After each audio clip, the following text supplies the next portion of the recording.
who we'll talk about in a minute, recommended that only 7 people fly with Aaliyah, or a total of 7 people in the party. She happened to have 8 in her party.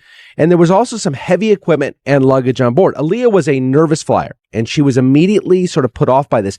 Another thing, the flight was scheduled to take off early in the night. It was about 3.5 hours late to arrive at the Abaco Islands. Which, if you're a nervous flyer, already adds to your anxiety. You see this tiny plane, they're late, it's nightfall all of a sudden. Shortly after takeoff, literally 200 feet from the runway, the plane nosedives and crashes, killing nearly instantly 7 of the passengers and the pilot.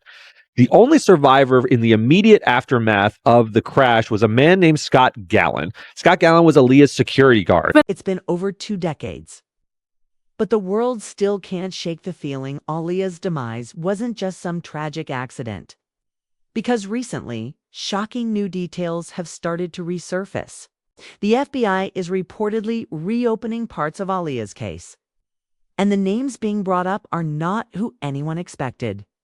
Beyonce and Diddy, 2 of the biggest names in music, now whispered about in the same breath as one of the industry's biggest losses. And it's not just noise. There are claims of sealed communications, suppressed witness accounts, and behind-the-scenes pressure that may have kept the full truth from ever coming out. I was tired. My friends were dying. My friend Nisha died, then Aaliyah died the year after that, and then the World Trade Center blew up. It was just so much stuff going on. But I hear Aaliyah was a big point for you, was it not? Absolutely. It was How so? Because I know what kind of company she was in. It's the kind of company that we all as artists, young artists that don't know and that are not aware, we end up drinking and partying and no one tells us the truth. And that's the environment I believe that she was in. And that's why I feel like that could have just been me on that plane. You know what I'm saying? Because no one was telling her probably the truth and no one was telling me the truth. So I had someone say to me, girl, it's okay to drink and be promiscuous. I mean, right in the middle of me doing these things. And I was like, okay, I'm going to do it. And now when I had the wake up call, I was like, I can't believe someone actually said that to me. It's okay to spin and just be a mess. Aaliyah was one of those rare artists who had it from the very beginning. She first caught attention at just 10 years old when she appeared on Star Search. But that was just the warm-up. By 14, she dropped her debut album produced by R. Kelly. The album went double platinum. She was the youngest artist to ever perform at the Oscars. She earned Grammy nominations, released hit after hit, and was cast in major films like Romeo Must Die and Queen of the Damned. Her look and sound helped redefine R&B and pop in the late 90s. Everything about her screamed next level.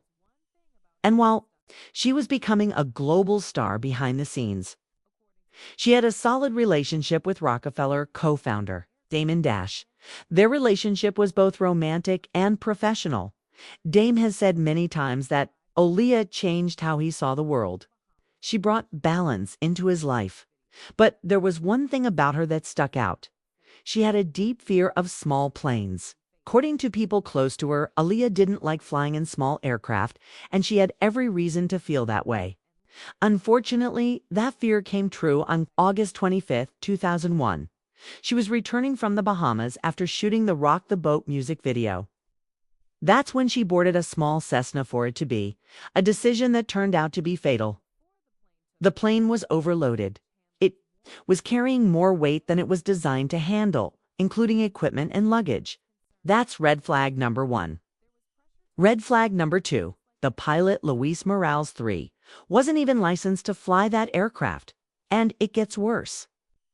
Toxicology reports later showed he had traces of cocaine and alcohol in his system. Before the plane took off, local baggage handlers warned the team that the load was too heavy. But according to reports, those concerns were dismissed. There was pressure to leave quickly, and just like that, they were in the air. The flight didn't last more than 60 seconds.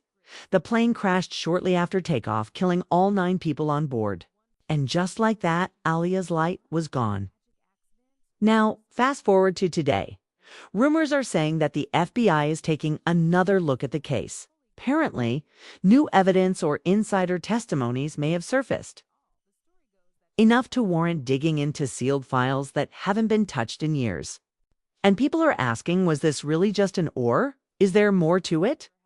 Because for years, fans have heard whispers, secrets, and a quiet cover-up. She was flying high until one flight brought it all crashing down. But was it just a tragic accident? Or something much darker?